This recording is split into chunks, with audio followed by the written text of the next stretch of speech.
तर मंडळी स्वागत करते पुन्हा एकदा माझ्या नवीन व्हिडिओत। आता हे बघताच तुम्ही हे आम्ही माड थोडं वाढलो होतो घराच्या पाटल्या दारात तो काढलेलो आणि आता ही मेहनत भरपूर करूची लागते। त्याचं कारण काय तर मी तुमका सांगतोय, तर तुम्ही व्हिडिओ शेवटपर्यंत बघा आणि बिईंग द नरेशन व्हिडिओच्या शेवटात तुमका सांगतले कशी मेहनत करूची लागते ते बघा। अगदी पोटाचे आतडे वळत आमच्या, करणार काय।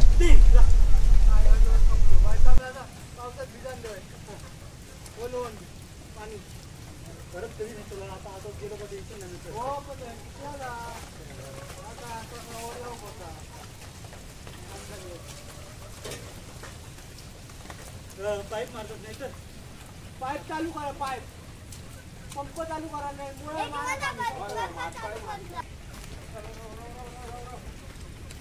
नाही मंडळी तब्बल 1.5 तासाच्या याच्यानंतर या खड्ड्यातून आम्ही माड अगदी मुळासकट काढलेलो आणि आता हे परिश्रम करतो भरपूर।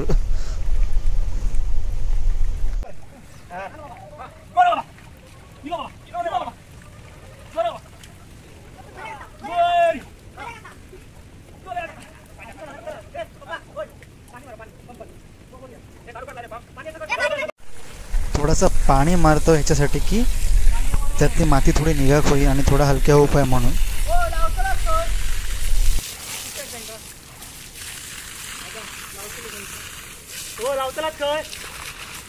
तर मंडळी माड पूर्ण आम्ही एका ठिकाणून दुसऱ्या ठिकाणी नेण्याचा प्रयत्न केलो, परंतु नाही जमलं म्हणून आम्ही ही आयडिया केली, पाणी मारला जेणेकरून तिच्यातली थोडीशी माती हलकी होईल आणि थोडंसं माड स्वच्छ होईल आणि डेस्टिनेशनपर्यंत तो पोहोचत।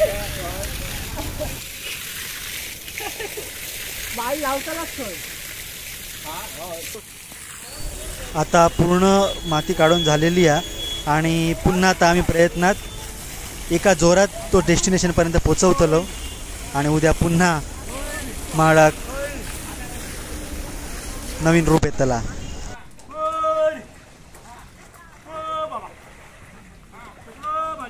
फायनली एवढी मेहनत केल्यानंतर ज्या ठिकाणी झाड लावचा तर त्या ठिकाणी आता आम्ही माड पुन्हा घेऊन गेलो, व्यवस्थित त्याका सुखरूप त्यात ठेवतलो जेणेकरून उद्या काका पूर्ण खड्डे व्यवस्थित करतील आणि ह्या माडाचा पुन्हा एकदा वृक्षारोपण होतला।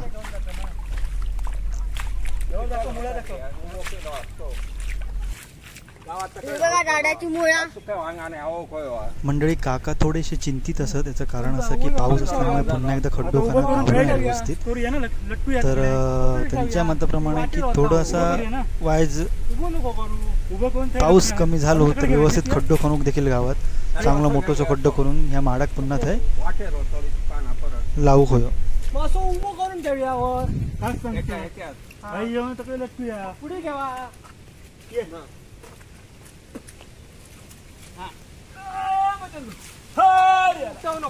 उठवतात का सरका सरकवा सरका पुढे वाय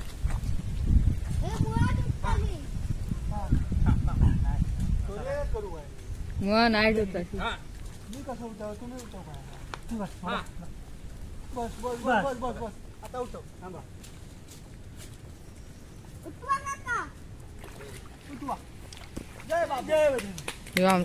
तर मंडळी अशा प्रकारे झाडाचा फायनल सेटअप झालेला आमच्या माडाचा आणि हयच व्यवस्थित उद्या खड्डो खणून माड लावण्यात येतो पुन्हा एकदा।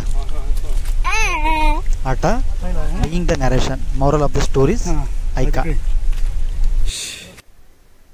तर मंडळी ह्योच तो खड्डो, या खड्ड्यातून तब्बल आम्ही 1.5 तास अतोनात प्रयत्न करून अगदी झाडा कुठल्याही प्रकारची हानी न होता मुळासकट माळ आम्ही काढलो आणि ह्या आमचा पाटलादार एवढ्या अंतराजवळ ह्यो माड वाढलो होतो।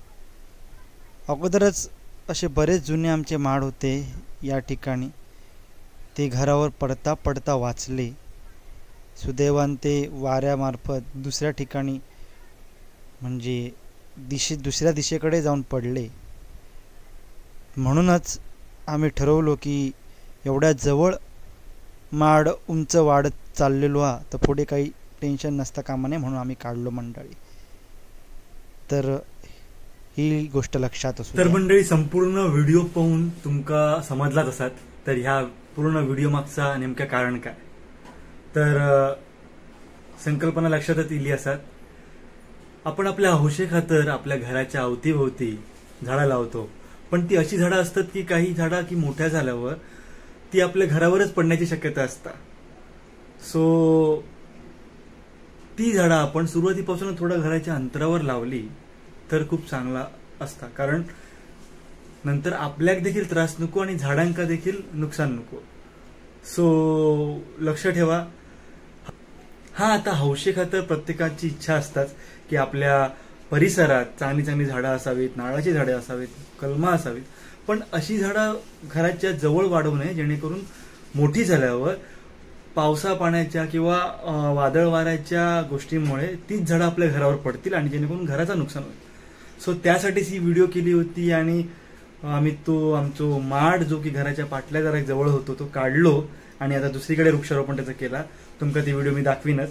सो ही व्हिडिओ कशी वाटली ती तुम्ही सांगा. तुमची कमेंट करा, लाईक करा, शेअर करा आणि सबस्क्राईब करा. आणि हो, लक्षात ठेवा, सेफ्टीच्या दृष्टिकोनातून आपल्या रंगीबिरंगी फुलझाडा ही गोष्टीची असतात ती आपण लावतो घराजवळ, पण मोठी मोठी नारळाची झाडं म्हणा जी की उंच वाढतात नंतर त्रास होता आपल्या, अशी रिस्क घेणारी झाडं एकदम घराच्या जवळ नका लावू, थोड्या अंतरावर लावा. भेटाया पुढच्या व्हिडिओत. तोपर्यंत बाय बाय.